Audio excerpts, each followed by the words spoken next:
এখন আমরা যেটা নিয়ে কথা বলবো সেটা হচ্ছে ভগ্নাংশ। ভগ্নাংশ কত প্রকার? ভগ্নাংশ হচ্ছে দুই প্রকার। এক নম্বর হচ্ছে সামান্য ভগ্নাংশ।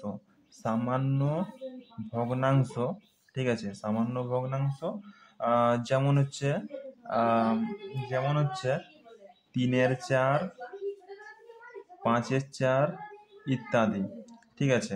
আর 2 নম্বর হচ্ছে আমার দশমিক ভগ্নাংশ। দশমিক ভগ্নাংশ দশমিক ভগ্নাংশ যেমন কি 0.1, 0.25 ইত্যাদি।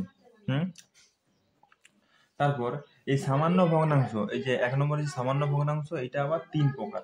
তাহলে সামান্য ভগ্নাংশ প্রকারভেদ, সামান্য সামান্য ভগ্নাংশ সামান্য ভগ্নাংশ আবার হচ্ছে 3 প্রকার। 1 নম্বর হচ্ছে প্রকৃত ভগ্নাংশ। প্রকৃত ভগ্নাংশ, ঠিক আছে। 2 নম্বর হচ্ছে অপ্রকৃত ভগ্নাংশ। অপ্রকৃত ভগ্নাংশ, ঠিক আছে। আর 3 নম্বর হচ্ছে মিশ্র ভগ্নাংশ।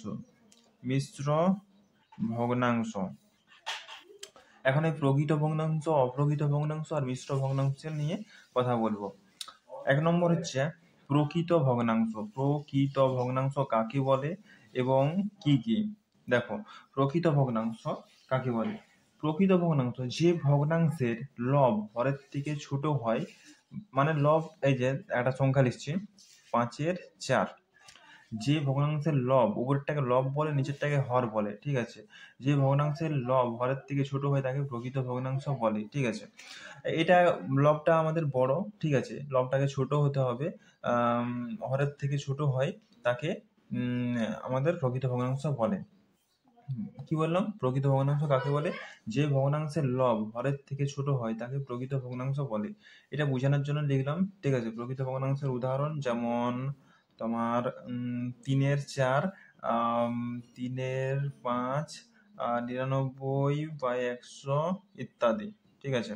এখানে দেখো, উপরেরটাকে লব বলে এবং নিচেরটাকে হর বলে।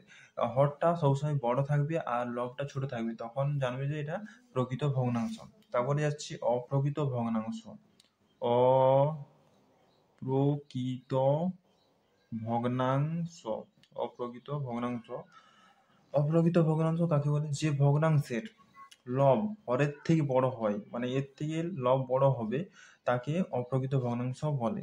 যেমন 5/4, 7/5, 109/100 ইত্যাদি, ঠিক আছে। এখানে দেখো, লব কিন্তু আমাদের বড় আছে, হর ছোট আছে, এটা হচ্ছে আমার কি? অপ্রকৃত ভগ্নাংশ। তারপর যাচ্ছি আমরা মিশ্র ভগ্নাংশ। মিশ্র ভগ্নাংশ কাকে বলে? মিশ্র ভগ্নাংশ, দেখো মিশ্র ভগ্নাংশ 3 নম্বর হচ্ছে মিশ্র ভগ্নাংশ কাকে বলে?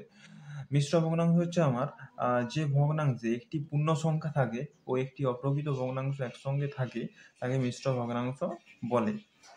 মিশ্র ভগ্নাংশ একটি অপ্রকৃত ভগ্নাংশ, ঠিক আছে। যেমন যেমন হচ্ছে তোমার 3/1/5, দেখো এটা হচ্ছে পূর্ণ সংখ্যা আর এটা একটা হচ্ছে অপ্রকৃত ভগ্নাংশ। কারণ আমাদের এখানে কি হচ্ছে না, আমাদের লবটা বড় আর হরটা ছোট, লবটা ছোট, হরটা বড়,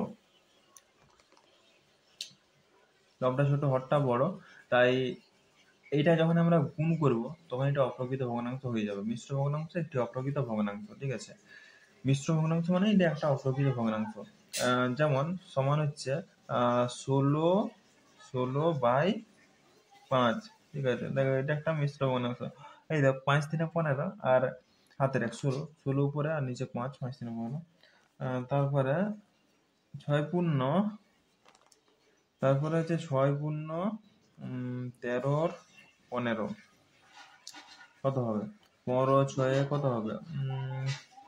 103, 103/15। তাহলে মিশ্র ভগ্নাংশ একটি অপ্রকৃত ভগ্নাংশ, ঠিক আছে।